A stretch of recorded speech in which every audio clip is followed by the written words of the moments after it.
పూర్వకాలం నాటి మన సామాజిక స్థితులను ఒకసారి మనం గుర్తు చేసుకుంటే, పాతకాలంలో ప్రజలకు నీరు బావులు, చెరువులు, నదులు వర్షం పడినప్పుడు నిల్వ ఉండే ప్రదేశాలలో మాత్రమే లభించేది.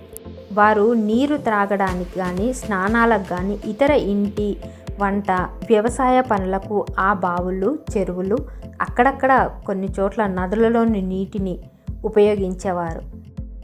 ఇప్పటిలా వారికి నీటి రిజర్వాయర్లు కానీ, ట్యాంకులు కానీ లేవు.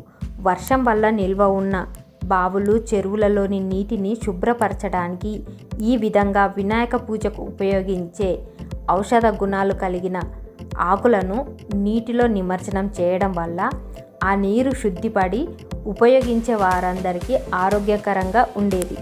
శుభ్రపడిన నీరు అందరికీ ఉపయోగించడానికి వీలుగా ఉంటుందని ఈ విధంగా వినాయక చవితి నాడు ఉపయోగించిన ఆకులను